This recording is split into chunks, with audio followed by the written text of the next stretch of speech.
Hello, everyone, and welcome back to whatever this is. I wanted to talk a little bit about power because I have dealt with superpowers as a writer, of course. Nobody deals with superpowers unless they're a supervillain, which I'm definitely not, I promise. I promise. uh, my point about superpowers was that when we are writing superpowers or supernatural abilities for characters, a problem that I often see is that people who are writing these stories, people who are creating these characters, get really caught up with what their character can do. And that sometimes makes a bad character because a story is not necessarily always about what your character can do. It's about what your character goes through, it's about the struggles of your character, it's about what your character wants to do and what hindrances are in their way. In the recent past, I have come across characters who are invulnerable. Now, the temptation of having a character who cannot be hurt is great. And if you're writing a story as a beginner, you might fall for it because you don't want to be hurt, you don't want to suffer. So, your desire to not be hurt and not to suffer turns into, in your fiction, a character who cannot be hurt and who cannot suffer. And then you have a bad story because your character has to kind of suffer in order for the story to be uh, in order for your story to appeal to its audience and in order for your character to become relatable. Because in case you have forgotten, your readers, the people who are going to read your story, are human beings. They suffer, and when they see a character suffer like them, they find the character relatable.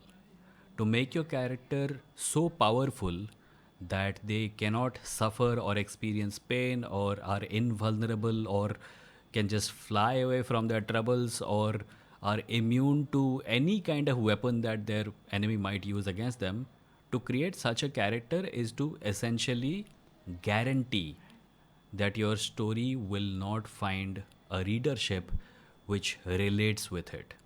A readership which is like, oh wow, this is totally what I go through, let me read more of it. Having supernatural abilities in fiction is a great thing, but a lot depends on where you put those characters, where you put those abilities, and how your characters relate with them. So, what you need to keep in mind, perhaps, what I also need to keep in mind, perhaps, as a writer, is that our stories should have power in the form of supernatural elements if you want, although this does also apply to stories which are not fantasy, because almost all literature is about power.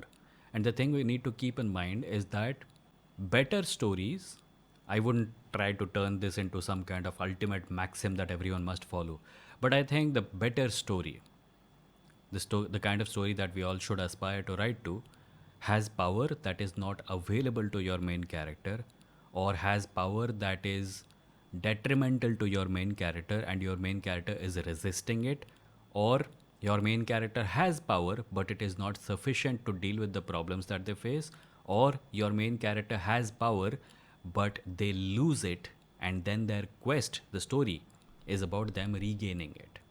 Because this all will make your character relatable, this all will make your character seem like, to your readers, your character would seem like someone they are. Because we all go through this. None of us are very powerful, most of us are not very powerful, most of us are trying to become more powerful, most of us are on a quest to defeat forces that are more powerful than us.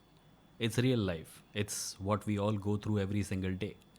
And if your story, regardless of how fantastical it is, reflects this very real world quest, then it's probably going to be a better story than it would be if your hero doesn't really have any problems in his life because he can just fly and punch and magic his way out of whatever problems they have.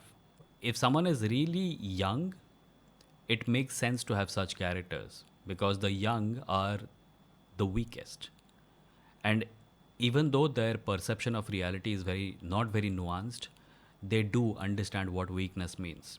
They do understand what having to live your life according to someone else's rules means. If you're a baby, you have to follow the rules of adults. You have to do what they say, otherwise you'll get punished.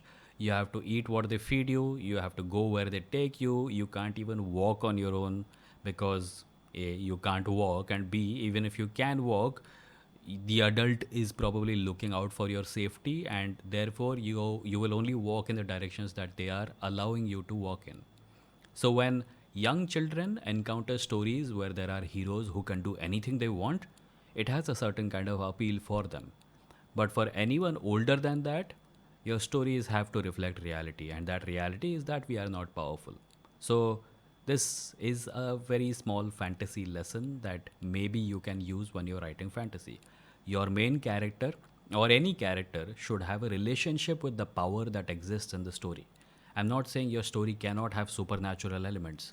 I'm saying the kind of relationship that your characters have with those supernatural elements cannot be very simple. It has to some a little more thought has to go into it.